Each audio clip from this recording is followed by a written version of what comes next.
What's up, guys? Part two of mine and Hagen's chat. This is where it gets a bit more interesting and a bit more kind of zeitgeisty and more about leftism rather than your standard socialism versus capitalism that we covered in the first part. Hopefully you'll enjoy this even more. And yeah, once again, I apologize for the crap quality of everything. Well, at least the audio's okay. I wanted to put more time into it, but the day job's taking up too much time.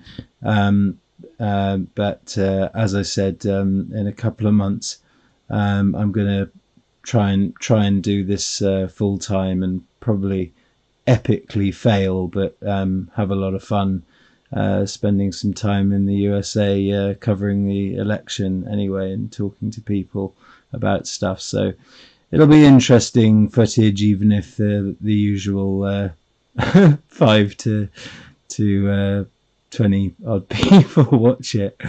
All right, guys, part two, just the audio, and don't forget to like it, comment, all that stuff. Here it is.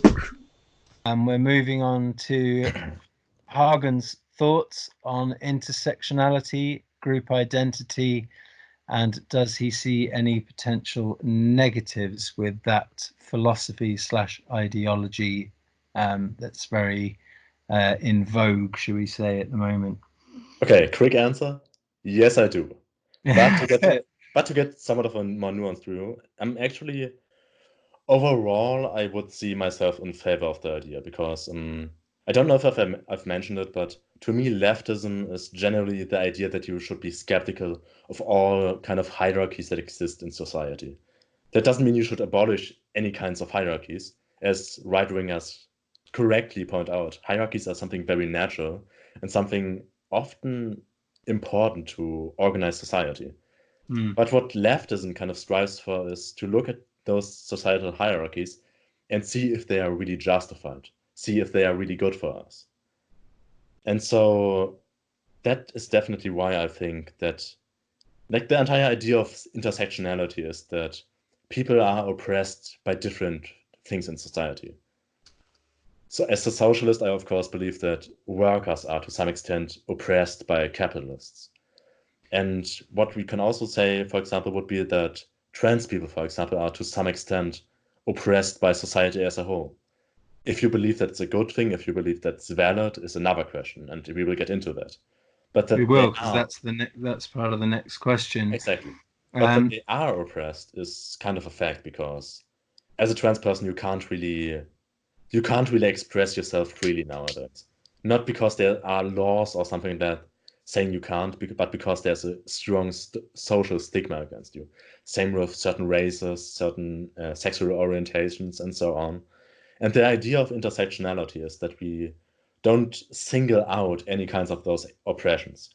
We look at the whole picture and accept, okay, people can be oppressed by different things, and rather than just trying to solve them individually, we should try to solve the broader picture and should try to improve society as a whole, so to speak. Now, of course, as I said, there are downsides, and I will point them out, but I think a lot of right-wing thinkers do have kind of a point there, even if I disagree with like the overall narrative. And like one really strong downside intersectionality and identity politics have is that they create a very, very, very strong in-group, out-group mentality. And I'm really not a fan of that.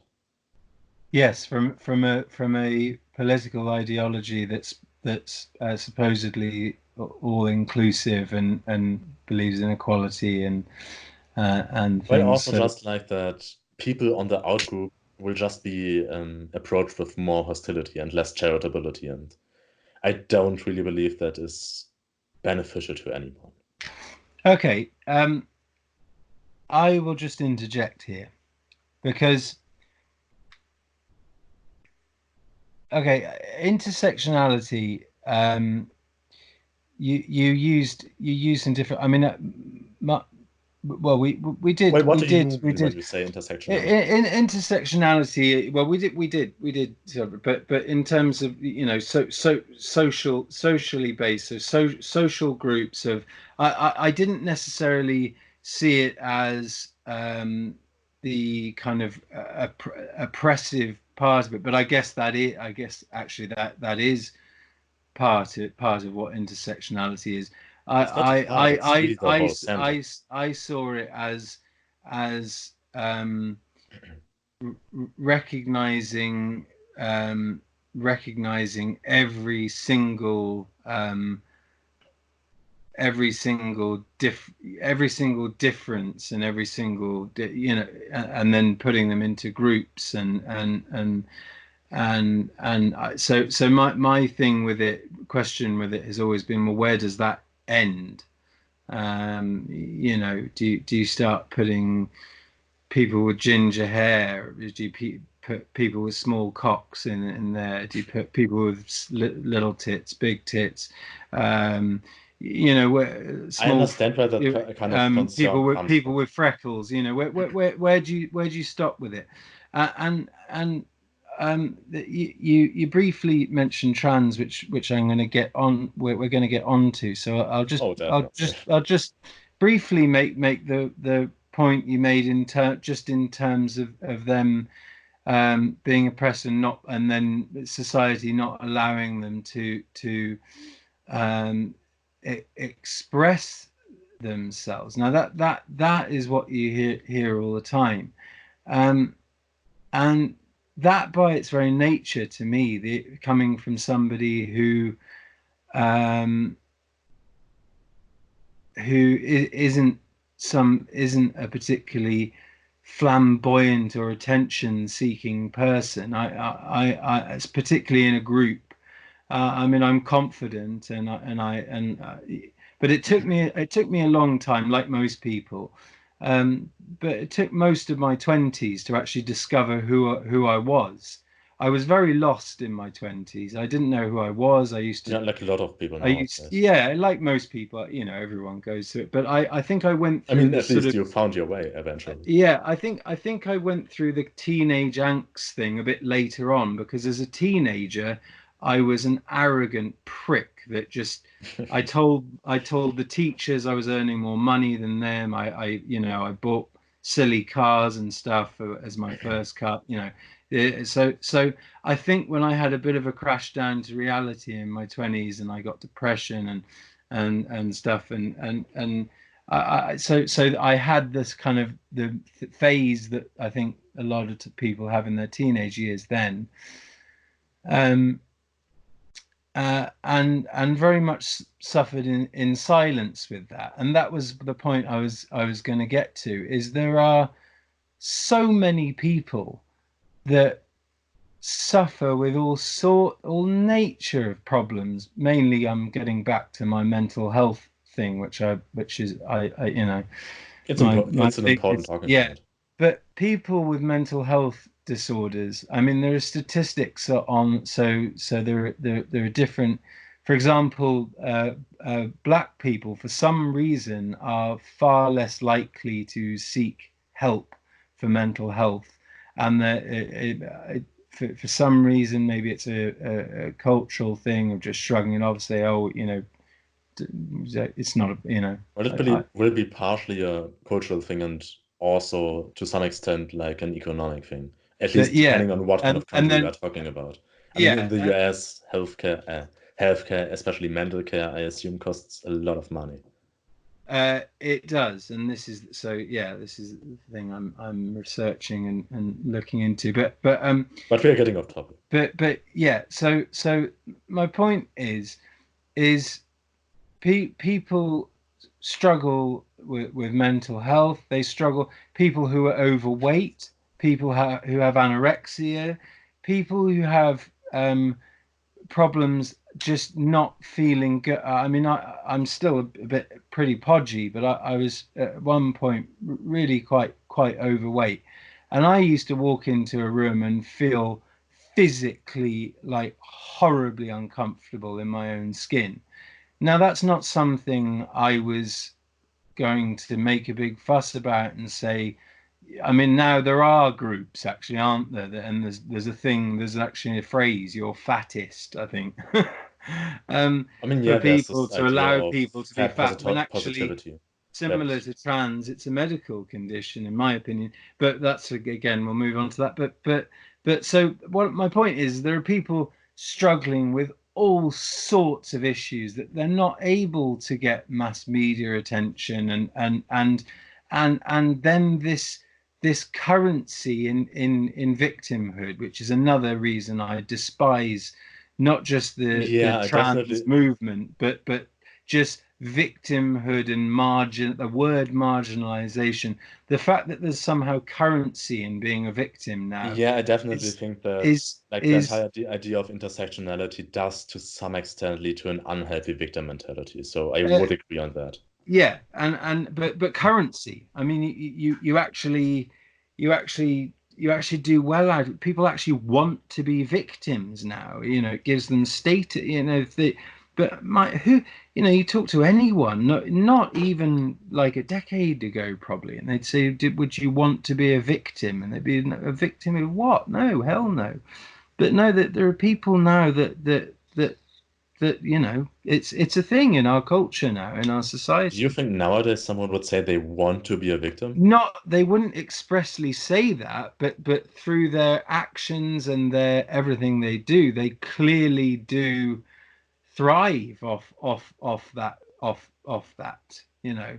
um there are certain you know there are certain trans, for example, that hate all that, and they don't want the attention, and they just say, "Look, this is I would how say that's everyone." a majority of trans people that don't Yeah, want that kind of exactly. attention. I But mean, I was especially I was trans people. using trans example, but a lot of these, the victim, whatever it may be, whatever sort of condition or thing they're using to exploit it, is they certainly don't seem like that that they're okay. Take Jesse Smollett, for example, and that I whole don't know hoax who thing. that is.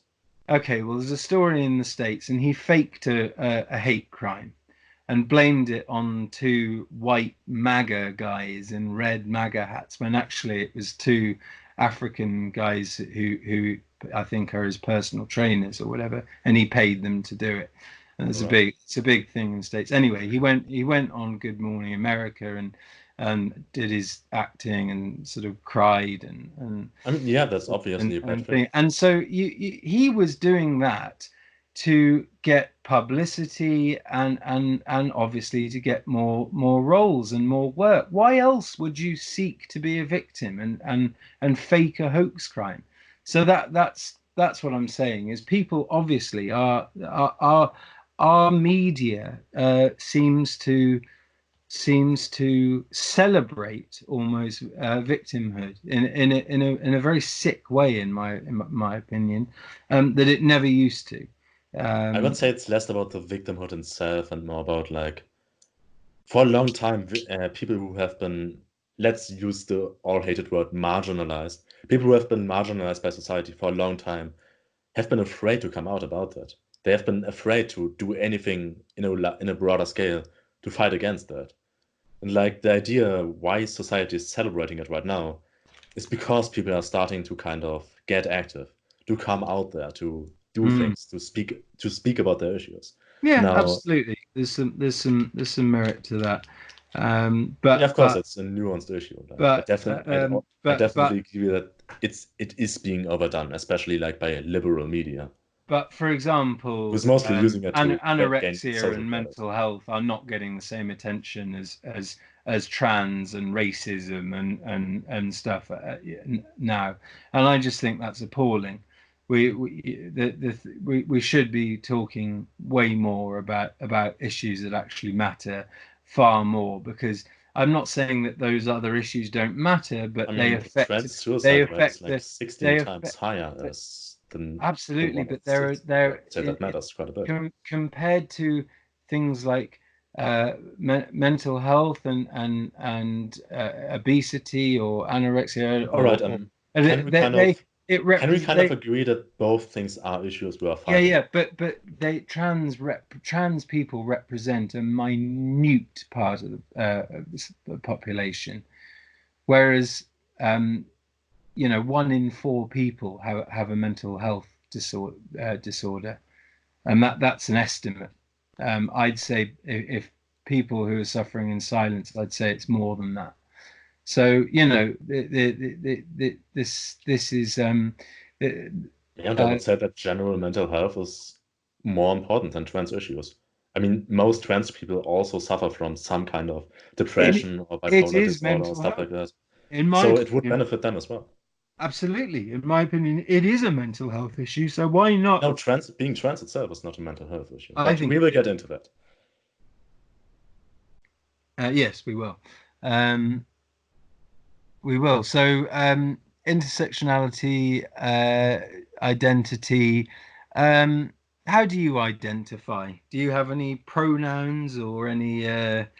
Um, So yeah, do- I go by Queequam. No, like I'm totally normal, cis, straight, white dude. There's that word, cis. I don't even know what it means. Cis essentially just means that you identify with the gender you were born in. You are assigned you sorry, I will use the politically correct language. You identify with the gender you were assigned to at birth. Oh, okay. Okay. Yeah, no, but essentially Do you just mind? means that Do you it's mind if? essentially just the opposite of trans. Do you mind? Or did you just say it? Or do you mind if I ask you your sexuality? Oh, I'm straight. Yeah, yeah. I was going to say you don't have to. You don't want to, but yeah, yeah. Not that that would matter at all, of course. I mean, we are talking So about like so identity, so politics, and intersectionality, so I so guess it matters to some extent. I think this intersectionality in this group identity um, does more harm than good to the people that we've just talked about. So the people suffering from mental health, trans people, minorities, um, all of the intersectional groups, and the identitarian left ideology, I think just actually is more harmful than it is. Well, I would actually divide the entire thing into identity politics and intersectionality. As I said at the beginning, I believe intersectionality is kind of at the is it's an important part of leftism to me, and I personally think that it's a valuable goal for society. Like people have so many issues to deal with. Their identity shouldn't be an issue on top of that. Now, the identity politics I thing, agree. So why talk about it? Why make it an issue? well, And because why? it is an issue for many people. Yes, but why, for example, um, get angry with somebody if they don't address you with your preferred pronouns, or what? Why Because it legitimately hurts trans people.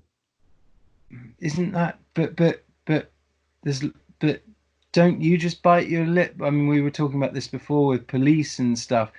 You know, that lots of people say things to people all the time that really piss them off. They just seethe. They don't make a fuss about it. And that's what people have been doing for years. I think this new ideology and this new climate has given rise and confidence and encouragement for people to start behaving in ways that humans don't normally behave, regardless of what their issue happens to be. Um, you know, whether you've been bullied at school or whether you've been, Yeah, that's it, kind of the it, thing. Okay, we agree that some of the consequences are very harmful to society. But I mm, think we can also agree that the underlying cause, the idea that people shouldn't be harmed by their identity, that is, in my opinion, a cause well worth fighting for. And of course, not absolutely. by any And means, we but fought. In my view, we fought and won that fight. And this is the problem with the word progressive, because there's no end. That people, it's like people have forgotten the last 20 years and they're starting all over again. We fought hard fought battles for equality, whether it be women's equality, whether it be LGBTQ. I think there's another letter these days now, isn't there? But all these rights, obviously civil rights.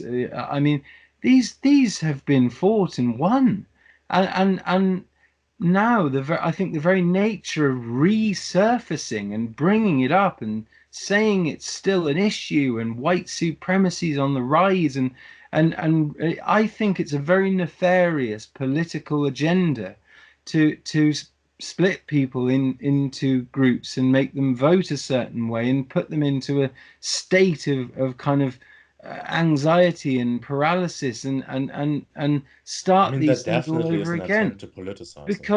because me personally, I don't. If you're trans, I don't give a shit. If you want me to call you, I don't care what. If you want me to call you, well, I'll call you whatever. I don't care. Be who you want to be. Do what you want to do. I am a live and let live guy. I don't care about people's sexuality. I don't care what. I don't.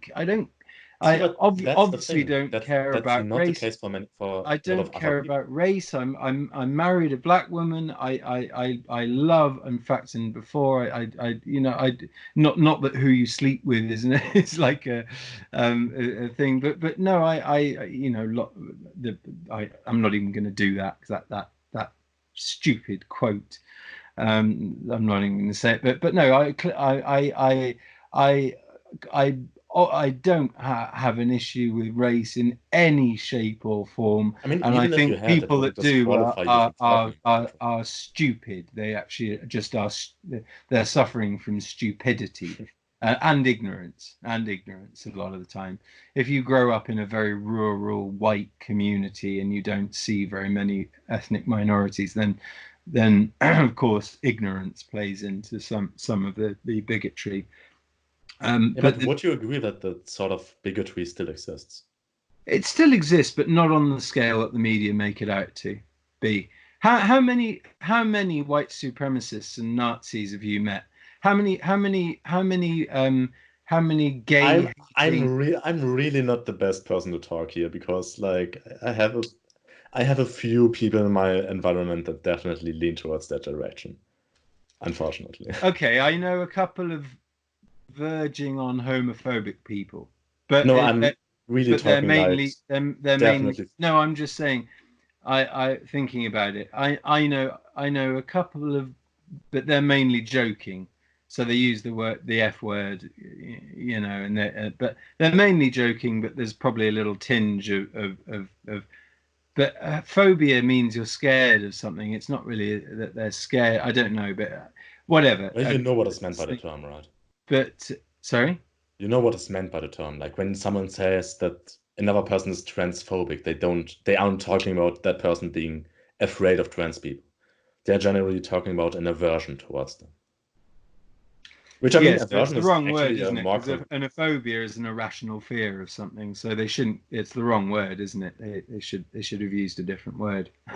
isn't phobia actually like isn't the more The correct definition of phobia translation? is an irrational fear of someone, something. Um, yeah, that's the definition of a phobia. I Isn't there know. like in chemistry the definition of like hydrophile and hydrophobe? Isn't like the more correct I don't want to get into semantics, but Yeah, like you know what the word is used for nowadays. I mean, language isn't. yeah, of We course. haven't like found a tablet in the African desert that told us, okay, phobia means that and that. No, we have like defined the words, and if the words have different meanings today, so be it. I just You know meant what that people mean I by it. just meant that I have, for example, I have a snake phobia. They make my they you know they make me they make me I like quiver. snakes. Um, I mean, I don't just I love all animals, but I mean them no harm. Just unfortunately, No, it's fine. I know what you I have an irrational phobia. So when I see one, it makes my whole body like have some kind of reaction, like of absolute and total fear, even if it's not a venomous one. it's just an irrational irrational fear. Yeah, of And course. so that's why I use that as an example. Anyway, we are digressing somewhat. Yeah. Um, should we move? Considering we've basically already done it, should we move on to trans pronouns, trans rights, um, Let's do and it. and um, and we've also talked about LGBT, so we're basically already on it. But yeah, Okay, do you have any concrete questions on my opinions? um, yes, I Okay. do. I do. Um, I think. Do, first of all, do you think that there should be government mandated legislation, as there is in Canada, the why Jordan Peterson's famous, to address people by their preferred made-up pronouns? And that's actually Set. not quite the thing that, like, the entire problem with the Jordan Peterson thing is that basically, as it turned, like, I think that the entire bill has been out for like 3 years now, and so far no one has really gotten into trouble for it. So, and Well, they the have get the ca- Lindsay Shepherd just for showing a video of but Jordan that was a Peterson. university thing, right? Not by the Well, government. not anymore. It's not because it's gone to court. There's a big lawsuit. Who sued whom? Sorry. Who was the one suing whom? Lindsay Shepherd suing the university. Yeah, Well, but so it I wasn't the think government I stepping in think and the people individually and Peterson suing them as well for yeah, but defamation. see, that wasn't the government stepping in saying, "Hey, you have misgendered someone, off And to jail with you." it was them threatening and saying that you could be you could be go you know going against you could be breaking the law and you could be penalized. They threatened her basically in the Yeah, but clearly recording. she didn't get penalized, right? No, because obviously nobody's taken it to those extremes because everyone's so polite in Canada. But I think you'd probably. But regardless, the question Yeah, we being are getting off topic. All I is wanted to say just is like, because I think mandating speech, similar to how Angela Merkel in your country has legislated a hate speech law. yeah, I interesting fact I on I that. I I think that is a fucking slippery slope. Yes, When you here's the start thing about hate speech. mandating I, legally what people, so you can point a gun and send someone to jail effectively at somebody for saying the wrong words. That is a slippery slope because you start with some words, and then, of course, as governments work, they add things to the legislature, and soon, whoever's in power, whatever words they don't like, they add to it, and soon you've got an authoritarian kind of regime, and you can't say what you want in a free society. So that's what I mean. It's just a dangerous, slippery slope. That in the case here was brought about from a very, very tiny percent of the population, this being trans, legislating mandated speech legislation. And that's what he was so angry about, is what wasn't so much the trans thing, it was the mandated speech legislation, the fact that you could be breaking the law by not using certain speech or using certain speech. So um, do you think do you do you do you think that's right, that should, you know that you well, think? I actually used to believe that hate speech laws would be a good idea, but I moved away from that. Thanks to a debate I had on that. Oh, cool. Yeah, so yeah, nowadays I basically just I want there to be like basic laws against open harassment and threats and stuff like that. But no, nothing that really concerns the content of your speech. I'm also No. against like laws against Holocaust denial and stuff like that. Well, that's it. The essence of free speech is words. They can't hurt you. You Yeah. can be offended, I mean, they but can hurt you. if you are like. Well, you can be offended, but they can't cause physical harm, and they can't. The worst you can be Well, is you should offended. be like And you you should be can be aware that. offended by a TV program. You can be offended by something you read in the newspaper. You can be offended by a color. Would you say that bullying can cause mental illness? That there's certain interiors of cars that offend me, but I'm not going to go to the police and say I'm offended by the interior of that Citroen Zara Picasso. But the point I'm kind of getting at is I think people don't really, a lot of people don't really understand the effect speech can have.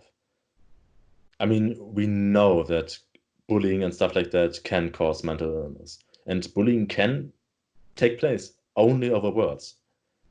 Yes, but this goes back to what I was saying earlier, is that if you mollycoddle a society too much and you don't allow people to be bullied a bit and toughened up, then you just create a society of very weak losers. I was bullied at school because I have a, people will have noticed on my channel, I have a tic, I have an aneurysm. I nod my head to the side when I'm thinking. I actually didn't notice that.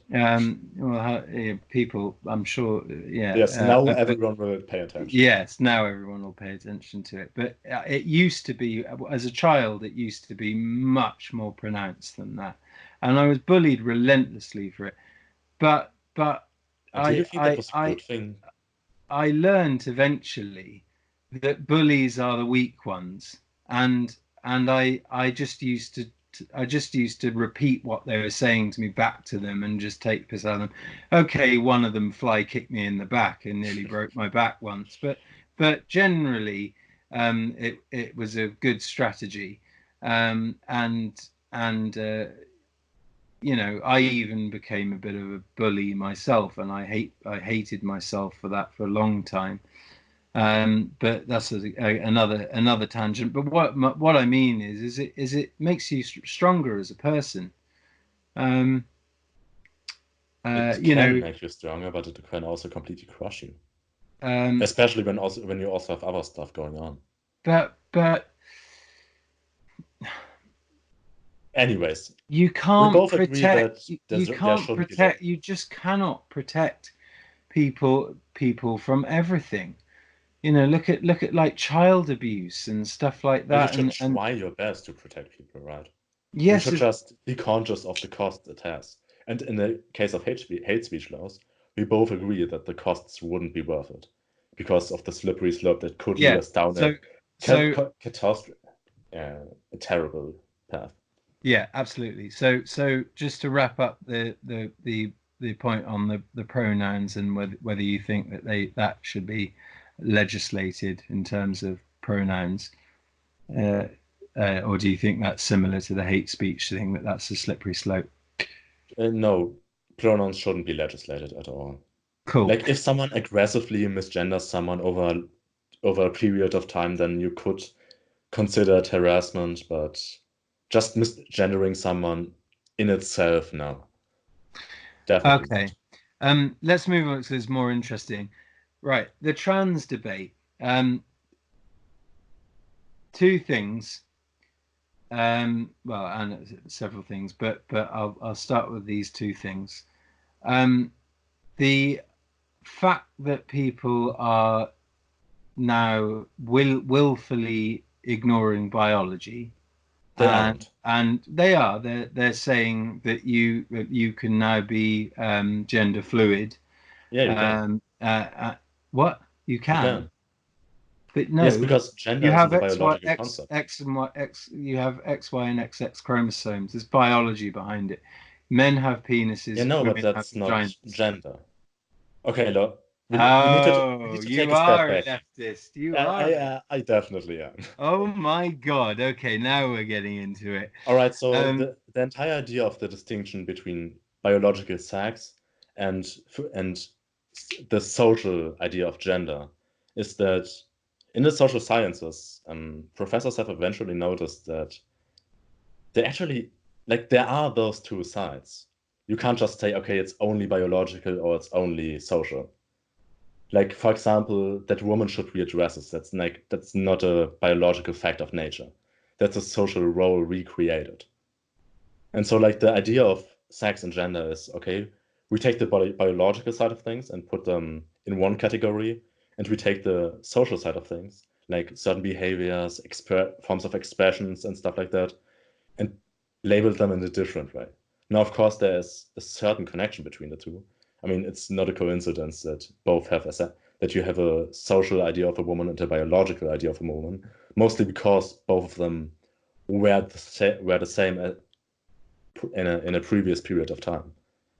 But like the entire idea is when a trans person says, like, let's say I think most people care more about male to female trans people rather than female to male for some reason. But yeah, let's take someone who used to be a man and transitioned into a woman. What they are saying when they want you to call them a woman is not, okay, act as if my pronouns were different. What they are saying is, I fulfill all the necessary roles that constitute a female in the social sense. Why don't you see me as such? I perfectly understand that. My first question to that would be, why do they dress in a very hyper feminism feminist fashion then? High heels, you know, obviously because they want to be noticed as women. Yeah, but if they're just like, I'm a woman, why does that need to be made? Why does such a statement need to be made? Because Well, what I'm saying is it's there's a lot of social pressure on them. It's interesting. I'm just saying it's not like not necessarily a contradiction to your point. More of an observation that take Bruce Jenner, Caitlyn Jenner, for example. Now, where and this is very common that when men transition into women, they actually want to dress and assume the role of that, actually the sort of very traditional kind of 50s style woman. You know, this kind of idea in their head that they have of what femininity is, because biologically they are not female, so they have this idea in their head, and they have these feelings. I don't know, I'm guessing, but it's just an observation. It's not a critique, it's an observation that it's an interesting. As I said, because sex and gender are two different things, but most people still attribute gender to sex. A lot of trans people go to extremes to express their gender identity. So like they intentionally go out of their way to like represent those gender roles from, I don't know, 50 years ago, so that people really take it in, so that people really accept them as the identity they have chosen for themselves. Yeah. Okay. I feel this one is like with a lot of this. This is one of those. If you're talking leftist to somebody, it's a bit of a dead end, dead end one. So I'll move on from that. And well, actually, no. I just wanted to make another point. That's dangerous about applying that thing. And as I said before, I am live and let live. I'm more than happy to live their lives exactly how they want to, as women, as men, as you know, toads, whatever. Literally, I couldn't care less. I want people to be free as possible to and happy to do and not feel like they're restricted in any way to do what they want. I'm a firm believer of that. I think people should be able to do what the fuck they want. I think government should be as small as possible. I think we should be taxed as little as possible and should be left the fuck alone to do what the hell we want to do. with that as a preface, I think allowing people to I say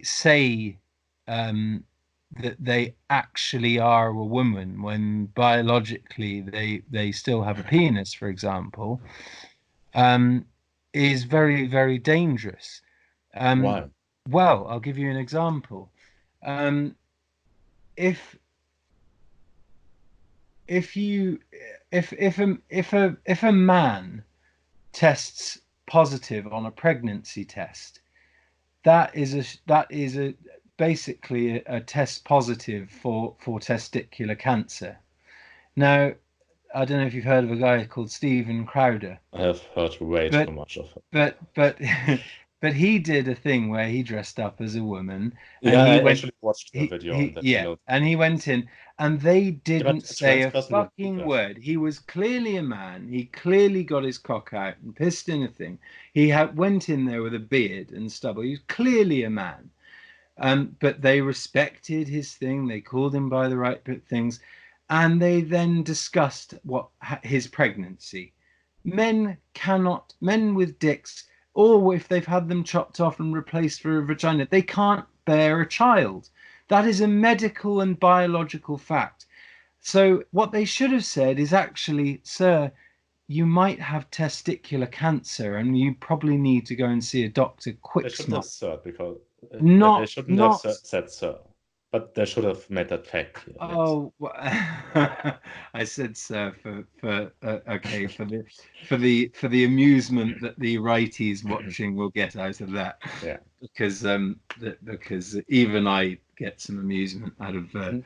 calling a tranny sir. Oh, come on.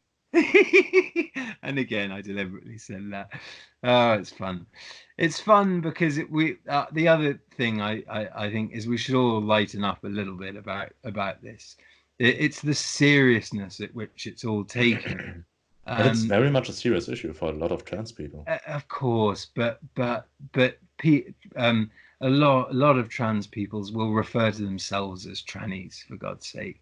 Yeah, it's like a lot of gays will refer to themselves as the F word, and then certain people use that word as a derogatory term, or some people just say something's gay and they don't mean it as like an offensive thing towards gay people. They just mean it as, oh, that's crap, that's silly.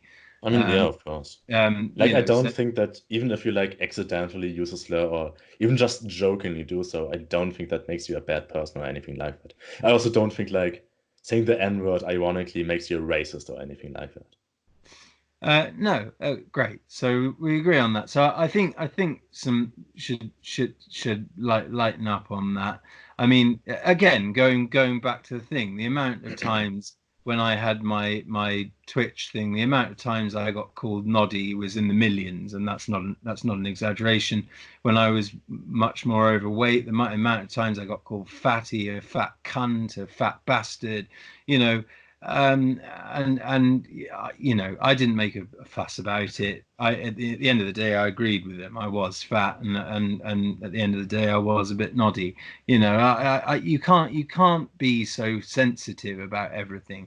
If you are, you just go through life just being a complete marginalized wet flannel, and you just don't you just your life is not good for you if Well, you people can't if really you choose what toughen they're up hurt and by, take right? and don't take offense by things and learn to laugh at yourself, you enjoy life a lot more, and it's a good life lesson to learn. So encouraging this again is my point, encouraging this and saying, oh, no, no, don't say that about them, it offends them. It's like, oh, well, people are offended by a lot of things, but it's not it just I think just people need to lighten up just a bit. I agree, being like horrible and vicious about it, and really nasty to someone about it. Yes, you draw the line, but like saying calling a trans is this correct word, a trans woman, or is it a trans man when a man is a woman? I don't even know. But If a calling them man transitions into a sir for a woman, laugh, I then think they are a woman, so it's a trans woman. Trans is in that case just an attribute you add to woman because trans women are a but woman. calling them sir for a laugh, I think they should get over that, really. Well, they Because don't really have a choice, do they? well, Like, they can't just choose, oh, well, I will exactly. just stop But being you sad see, about that. there are some trans women that you can't even tell in to the point where you're at, like I've been attracted to like you're like blown away when you find out that that's a man, so then in that case, you'd be amazed. So there are some beautiful trans women there, but I'm talking about if someone comes in and they're very quite clearly a bloke, someone in a wig, a bloke in a wig with a bit of with a So like your problem would with be a more 5 o'clock shadow and a deep voice, and demanding you that it's ma'am, I just think that's hilarious, like why not call them, it's just funny. I mean, if they like still have a beard on and all of that, they probably aren't, like they probably don't have like gender dysphoria or anything like that. I still think their identity is valid. Exactly, and they're doing it for effect. They want people to call them sir so that they can say it's ma'am. There's so many of those videos, aren't there? But um yeah. No, So what I'm saying is that if you're like offensive towards a person like that, it probably won't hurt them as much because like if you go out there as a trans person with a beard and like you aren't non-binary or anything like that, you probably don't have that strong dysphoria. And so that doesn't mean it's okay to insult you, but it also means that joking about it probably won't hurt you much. So we agree. Because the only reason I probably wouldn't ever do it, but the only reason someone would call a trans person sir is because they're quite clearly a man. If they're a beautiful trans woman, then they would have no reason to call them sir, would they? So I think we agree on that point. There's kind of a gray zone with trans people who want to transition and do their best, but really just can't quite get over that barrier of really looking like a woman. So that's kind of unfortunate. But those then tend to be the ones with the say most like social you anxiety say and stuff like that. rather than making a fuss, and as a lot of these people do, and say I'm getting the police, I'm calling, get your manager, I or mean, yeah, whatever of course, it is. that kind of stuff is I think utterly ridiculous. maybe just politely saying, look, I'm transitioning, I'm going through a difficult time, and I'd prefer it if you didn't call me sir, because I feel I am a woman. All right, yes, Do you know how disarming that is to most people? Most people are so polite, and so we live in such a polite society that would just disarm anyone. It would certainly disarm me if I'd gone for that joke, which I probably wouldn't ever do anyway. I wouldn't dare to, probably in real life.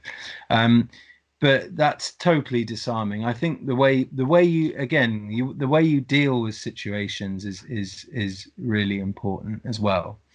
So like Ben Shapiro on some TV show once called someone sir, or referred to them as a man when they thing, and they kicked off on national TV, and that's just not a good look. I don't know. It was a really regardless of whether the issue, you just look like an unhinged person.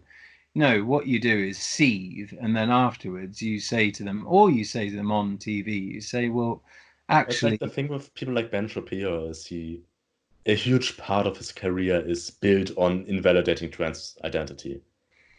So like you can't really be. It's really hard to be polite with that kind of person. well, his what's his motto? Facts don't care about your feelings, isn't it? So, Which is ironic considering he doesn't really rely that much on facts. Yeah. Well, again, that thing in America, the left to and fro, where they both think they've won an argument, and they're both, you can cherry pick facts to fit your narrative, and that's a massive problem on both sides. Yeah, I hate to do the both sides meme as a leftist, but yeah, both sides have issues. Yeah. So moving on from that, the next one is and this is a big one for me, is and this applies to mostly to trans men who have transitioned into women. So trans women. So trans women, sorry. It's no You see, the righties will. This is what happens with debates like this when they rarely happen, is the righties say, "Oh, you were too weak. You shouldn't have given in to the." But no, we're here to make concessions and actually have a productive conversation. Oh, trust me.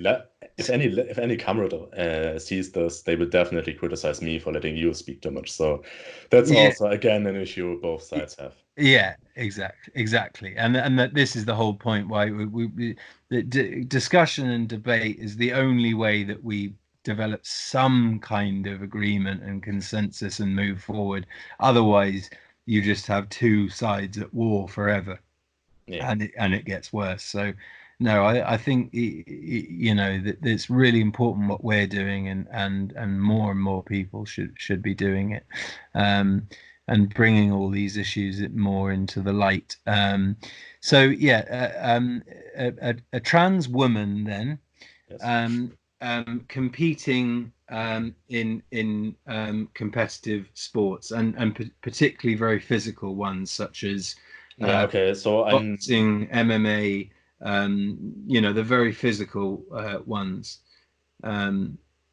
And the example Joe Rogan gave of someone smashing the shit out of a woman in MMA who'd recently transitioned, and then taking real pride in it, going, "Yeah, I won," And it's just like, did that actually happen? I think yes, absolutely. Okay, that is I think that's massive pathological. Issue. Yeah. So okay, I will just elaborate on my thoughts on that. While I do believe that if you identify as a woman and do make some even minimal effort to express as such, I believe you are a woman. However, the distinction between man and woman in sports isn't about like your social role as like a man or a woman. It's about certain physical characteristics. And so I personally believe that there should definitely be a clear effort that you have done some physical transition. So be it, for example, Olympia right now demands that you are below a certain testosterone level for over a year. Yeah, because it's like doping, isn't it? It's the same as doping. Yes, exactly, because like biologically, males and females just aren't different. Just are different. There are differences. Thank you. Statistically speaking. And so that is statistically, no, factually speaking. Well, there are women who are so you've closer conceded to men, the point. You've conceded my point from before, but no, sorry, I'm not going to gloat on that. Let's sorry, carry on. Yeah, so all I'm trying to say is the distinction between man and woman in sports is there for a reason. So people, trans women, or I don't know, trans men who want to compete in the sport of their preferred identity definitely need to make an effort to physically transition towards the standard that is given there. Yes, I think that as a minimum. I think that's a very. I mean, what would be optimal if we would just stop dividing sport into genders and would instead look into the actual physical characteristics? But that's some future idea we can get to eventually. So for now, let's just say trans women need to physically transition to compete in sports. That should be a thing, and not demanding that is really not a good idea. Yeah, there's another issue over just but as for another time. But it's women getting equal pay in tennis. that drives me crazy, because if you want equal pay, you've got to do the same job. So you've got to do 5 sets. You shouldn't get the same money as the people doing 5 sets and only do 3 sets. If you want equality, it's got to be equal. Well, the thing with like pay equality in sports is like male competition is generally more watched, right? So like if we see it through a free market lens, then like the demand is higher, so of course they should get more pay for it. You Yeah. could say that the reason for the demand is higher, for why the demand is higher, is sexism or something like that. But even then, as long as the Well, it's not just the situation, demand. It's the fact that physically you know, women do 3 sets at Wimbledon, for example, and men do 5. Women, and that's because of the physical nature of it. 5 sets, they're not fit. You know, they're not. well, the thing about that is they aren't But they paid get for the paid the same now. They get paid the same because Yeah, but it's not the same as physical labor where you actually produce a product. The product you produce in this case is the sport itself. And for that, it doesn't really matter how much of it you do. What matters is no, I that agree. it's a It's fair the competition. value of the entertainment. Yeah, Exactly. yeah. I just think, like, if you're going to use the word equality, I think equality should apply at every stage of things. But anyway, that was a tangent. Okay. This one is the kicker. Is it about children? No. Oh no, we'll just do that quickly. So yes, the meteoric rise, certainly in this country, in the last year, is unprecedented. I've never seen anything like it. It's unbelievable. The NHS can't cope with the demand of kids under 16 being referred for what's the medical term for it? Gender reassignment, hormone blockers. Gender dysphoria. Wanting to be referred for hormone therapy and all the rest of it. I mean, the fact that there's more awareness societally also means that people who wouldn't really have noticed it before are now more aware of it, right? Or so like that's kind of how do you think it's demand kind of be expanded. Do you think it's a trend and normal things that pubescent children go through? They're putting it down to the fact that, oh, actually, I think I'm trans, and that there is a statistic, a huge one, that says that they grow out of it by the time that they're adults. And if they, I would like have to talk with actual trans people. I can just make assumptions. So like, as long as I don't really know for a fact that, okay, they will grow out of it eventually and it's not a real thing, then personally I would just, I mean, of course, like children shouldn't do anything that's irreversible. I think we can all agree on that. Yeah, but even hormone therapy is irreversible. Yeah, hormone therapy, but like there are different kinds of that. They're like there's like the one option that you inject hormones into the body and so there's that option, and that is irreversible. But there's also like the option of just it's called puberty blockers, I think, and it's basically that your body kind of pushes back the changes that would come with puberty and would give you a more genetic blockers. I mean, that stunts a really important growth. It stunts, but the growth still happens if you go off the blockers. So but that's what I mean. But if you're on them until you're, say, 25, and then you go, actually, nah, I'm a geezer. That has caused irreversible damage. But yes, no, I'm glad you agree on anything irreversible, because the analogy is always used. If you and there is a rare condition where people want to do this. They want to cut off limbs and sort of stuff, don't they? You would certainly not encourage your child to say, "Yeah, we'll go and chop your arm off," because the chances are that they're, when they're older, they're not going to want to. I personally don't like the comparison, but I see where you're going. Definitely. Like we shouldn't like. There's a reason why children can't engage in business, why children shouldn't have relationships with adults, and in the same vein, there's a reason why we shouldn't allow children to make irreversible changes to their bodies. Yeah.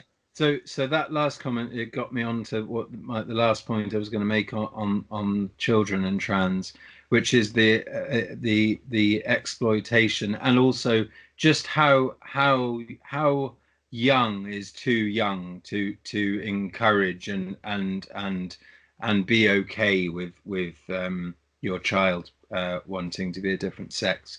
And I'll give the example of Desmond as Amazing, if you're familiar. How old is that person? Not old enough, like 10 or 11 at most.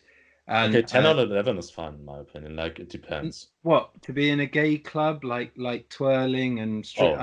Okay, I didn't know it was. Yeah, no, and being paraded on TV in a dress, and I think especially everything that goes public like that is obviously like just. I mean, it's obviously just to gain like social credit, and yeah, I agree that it's essentially child exploitation. It is cool. Glad we agree on that one. Okay, so this is the kicker. Sorry, what were you saying? Yeah, perhaps not like perhaps like as a small addition on my overall stance on where children are the whole trans thing. I believe children should be educated on the whole thing, perhaps with like... Yeah. Oh, me too. I think there should be more, as much education as possible. Yeah. Okay. Great. In terms of being told the suicide rates and how many people grow out of it, and yes, they should be as educated as possible.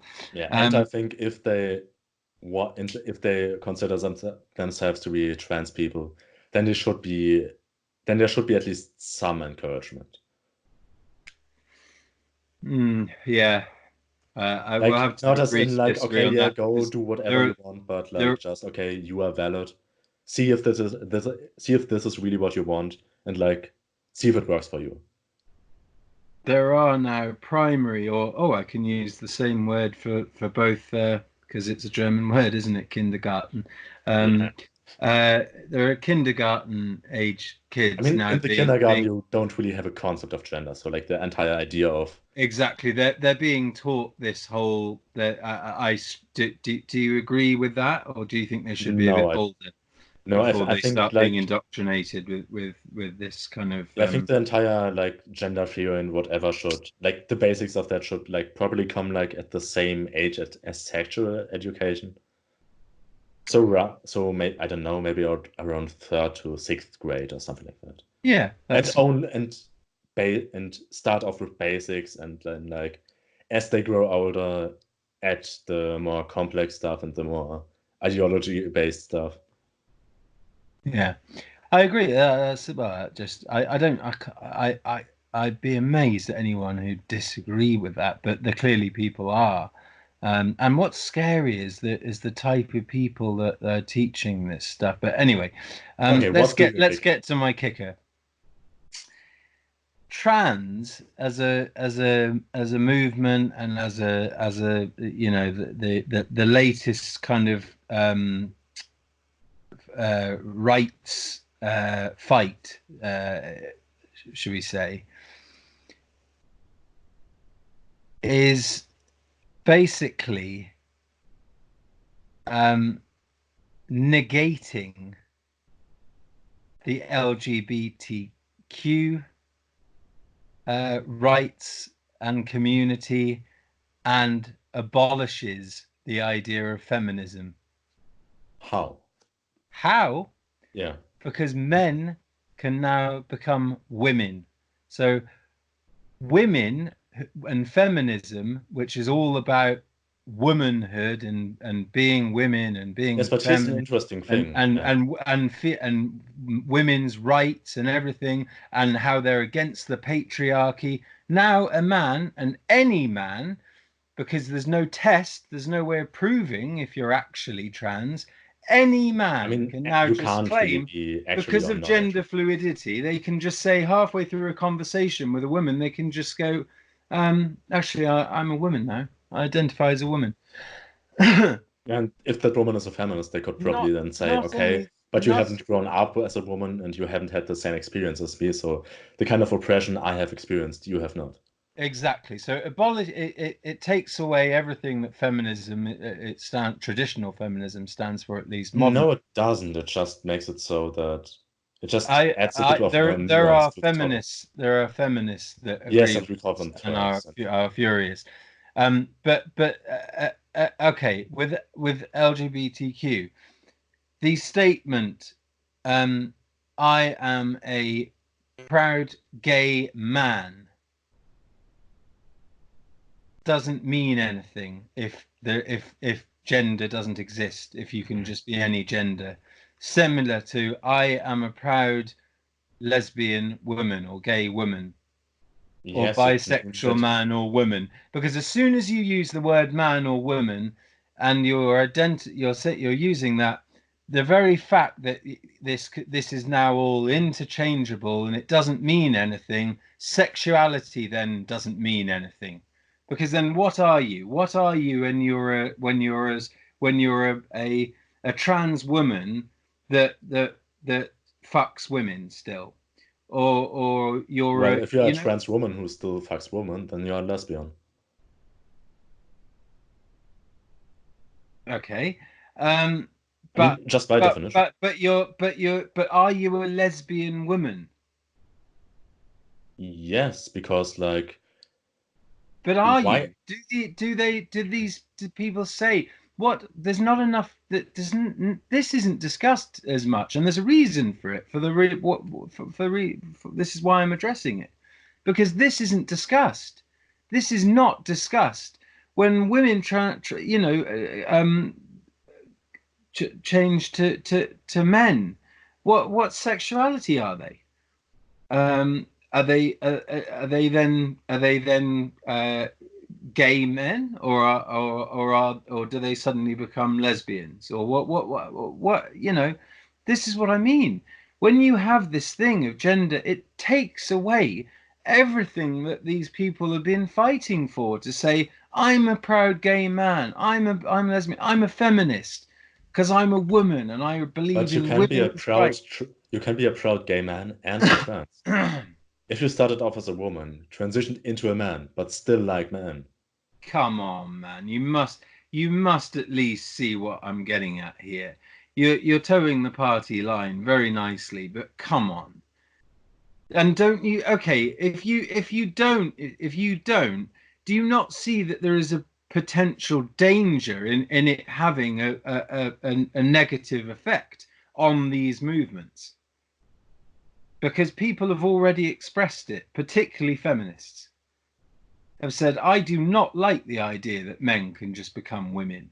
We've fought very hard for, for women's rights and all the rest of it, and now the patriarchs can just decide to become women.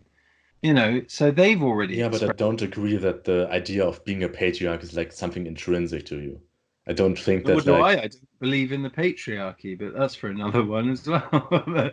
but I'm just saying, do you not see it that at the very least it's a potential threat to these movements, and in the same vein, so is intersectionality and the whole uh, group identity thing. I mean, The fact. intersectionality is, I would definitely wouldn't say that it is a danger to LGBTQ movements or So on. feminism, Sorry. because like the entire idea of intersectionality, as I said, is like not singling out any single form of oppression, but looking at them in a broader picture and accepting that all of us have some kind of oppression and some other more than others based on identity, and that this is not a good thing, and that no matter because of what identity you are oppressed because But that I should be I solved. I don't believe that if you were born um, after, say, the 70s, or maybe a little earlier, I don't believe you have suffered any oppression in your life, regardless of who you are. Well, there's different like extents, not right? not We have not different not ideas. not actual not actual oppression. Like you've suffered in way in it, like I mentioned earlier, like if you're overweight, or if you're ginger, or if you're, whatever it might be, if you're gay, or if you're a racial minority or whatever. Yes, you've had your issues, but you haven't suffered, like suffered. You've lived in a society where all opportunities have been available to you. Equal opportunity has been available to everybody in your lifetime. If you were born after the 70s, all opportunities and all rights have been available to you, regardless of who you are. If you've lived in Europe, if you've lived in America, if you've lived in any advanced westernized democracy, you have had equal opportunity, and been treated pretty much the same. Yes, you may have suffered as a result of your identity, but who hasn't? Yeah, right, and that's a bad thing. Yes, it's a bad thing, And we but should try to reduce it for most people. but we've always tried to reduce it. Yes, and we should We've continue. tried to reduce bullying. We've always tried to reduce it, but we haven't had political movements that say had political these like people. feminism No, or let me finish. anti-racism.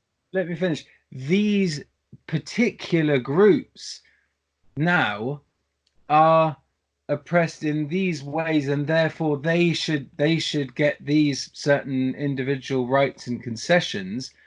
And you white people Yeah, who okay. have Let had me. all the have who Can I say something? yeah I'm completely against the demonization of white people, or say cis people or straight people. I think this entire idea that like the evil cis straight white man, and most leftists don't believe in that idea, but some do, and I have so much of a problem with that. It is oh, so stupid. It's so ideologically motivated. me too, yeah. But I'm really glad you agree on that, because yeah. Obviously Because we only again, agree with because we are again evil it's straight it's white, doing right? again sorry to talk over you. I was Again, just again, like a lot of these things, it's doing exactly what they're purporting to try and get rid of, is discriminating against somebody because of their skin color, or an irreparable quality. So something they can't do anything about, something they can't change. And now they're doing it openly and vociferously, hardcore in the media against white people, particularly men, particularly white straight men. And I'm feeling it. You do feel it. It's nasty. And they would probably say, "Oh well, you're getting a taste of your own medicine." But I personally haven't oppressed or done anything to anybody. I'm the most gentle, polite, um, thoughtful person you'll ever meet. I personally have done nothing. So would you agree But that it's not a good thing that we are being oppressed like that? yes, but I'm So saying would you agree that that it's also not a good thing that, for example, that other identity groups are oppressed like that? absolutely. But I'm saying in their Then attempt to you, try then and you are do as that, they're oppressing other people who, yeah, and who that's don't not good. fit into But their what boxes. I'm trying to get at is at your values, you are essentially already half the way there. Like you already agree that this kind of oppression shouldn't exist. You only disagree with the means those people try to achieve it. Mate, And so do I. most humans, like I said, who have been born in the modern era, feel the same way as me. They're polite, they're thoughtful, they're freedom loving. Most people will agree. This is the point. This is the thing that I don't understand about this debate. Most people agree with that. They just don't like being put into boxes and then being told they're scum, and that they're Nazis, and that they're bigots because they have a different political ideology. Before, politics was all about this, what we're doing right now, discussing it, finding middle ground, and then that's what politics and a good opposition to a government should always be, is bringing a middle ground so that extreme ideas don't get passed into law, Well, because as the an other side extremist, say, I come on. obviously disagree that shouldn't happen, but Yeah. So I but agree so that it's like the open same. discourse It's and the stuff same like that here. is. Ideology and leftist and this stuff is being rammed down people's throats through the zeitgeist, through culture, through media, through Hollywood, through I think the social media is media. something we still want to get at, right? It's being rammed it down our throats, and we're being told, and so that's my whole point, is without even government legislation, they're having a huge amount of effect, and as we were saying, it's actually in reality a very small minority of the population. Most people don't agree with these particularly the more radical thoughts. So that it's amazing to me that such a small amount of people can have such a huge effect on society. Is Well, what I'm. because I think it's because of the like implications it has on broader society. Because like the existence of trans people says a lot about gender and sex. I mean, the entire idea of trans people is essentially the reason why people are even having discussions about this kind of stuff. And so like it really kind of deconstructs a lot of social norms we currently have, which is why so many people are arguing about it. Leftists Yeah. because they believe those social norms to be unjustified, right-wingers because they believe those social norms to be important, centrists because they believe there should be a middle ground, and so on. Yeah. But the point is most, pretty much all of those points are valid, and conservatives or right wingers, as you say, are being excluded from the conversation. They're being censored off social media, which is the new public square, which is terrifying. Currently the biggest a lot of big channels, big political channels on YouTube are conservative. If you look at like Steven Crowder with 4 No, million I'm not talking subscribers, about YouTube. I'm talking about like Twitter, Facebook, Twitter's the cancerous as hell. the establishment news, Hollywood. Would you consider Fox News establishment? I mean, it's a Oh, very big news absolutely, center, but absolutely, it's and definitely conservative. oh yeah, definitely conservative, but the only conservative channel up against quite a big large army of left, and actually So more to the quick mention. Do we want to get into media as a topic in itself, or do we want to like have it as this side discussion as we are having it right now? We'll keep it as a side discussion, Okay, and good. then if this is as a success, maybe we could go into more detail, and maybe anything else that people might want to hear us talk about. Okay, so then quickly, I think the reason why so much media has a not necessarily a left wing, but definitely a liberal bias, and so pro-capitalist and progressivism, is that a lot of people nowadays just are liberals, and so there's a financial incentive to pander to these people. It's that, but the main reason is higher education, and the fact that leans massively left, and all these people that that study and then go into media and stuff, that just are lefties, and it is their ideology, and they're essentially activists now rather than journalists. I agree And to some extent. I think it's a huge problem. I don't know what the media is like in Germany, but we in us in the UK, we don't have a Fox News. We have one or two newspapers that are called conservative, but again are are just kind of okay. They're more backing the Conservative Party, which again, by American standards, is not conservative. The Conservative Party, certainly by American standards, is not very right wing at all. I mean, it's because America as a whole, like at least the establishment politics are quite right wing overall. Yeah. I mean, even the centrists like Joe Biden. Yeah, exactly. Yeah, exactly. Well, that's a traditional liberalism. That exactly. So in the UK, we only get what in the States would be referred to as left wing news, mainstream news. We get the same narrative at the very least. Like, a few outlets do make the effort to add more nuance and fact into their articles, but my God, you have to read and read and read and find it.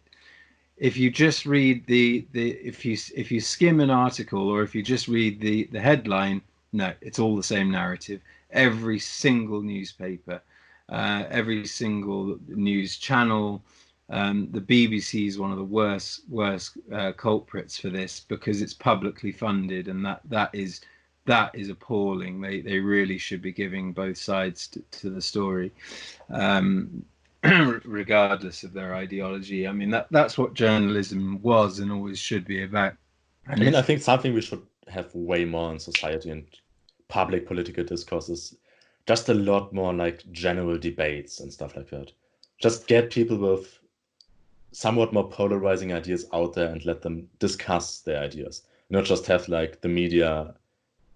It's the most important thing to do. It's the most important thing to do.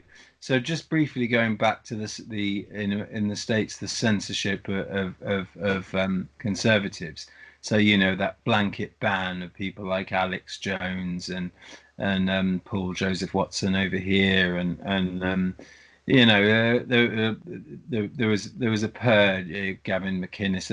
There was a big purge, and they just completely removed them. Some of them have even had their I think it's Chase Bank. They've had their bank accounts removed. Closed. I mean, really? This is hardcore. Yeah, because the whole culture of deplatforming and everything, they get hassled so much. Oh, this person's a customer of yours, you've got to get rid of them, they're a Nazi, and they just buckle under the pressure. It's really unpleasant. Where was I going with that? Yeah, so the censorship and everything. What that does is it doesn't okay, it's out of sight, out of mind. And also the ones they got rid of were the effective ones, the ones that drew very large audiences and were effective, and they did it, for political electoral political reasons, I would say, but also just to silence those ideas, because in my opinion, a lot of them, not Alex Jones, obviously, that's just most of that's just absolutely nuts, but nonetheless it was popular.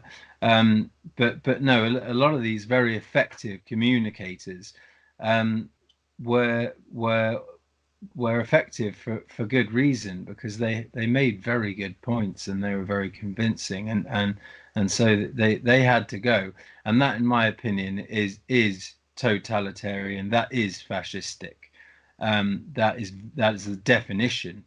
But no, the broader point I was going to make was sending these people underground, and particularly, like, even if it's all these Nazis they claim exist, white supremacists, which sending them underground just actually makes them more angry and more radicalized and more right wing and more anti-left and establishment, but then they're in the shadow.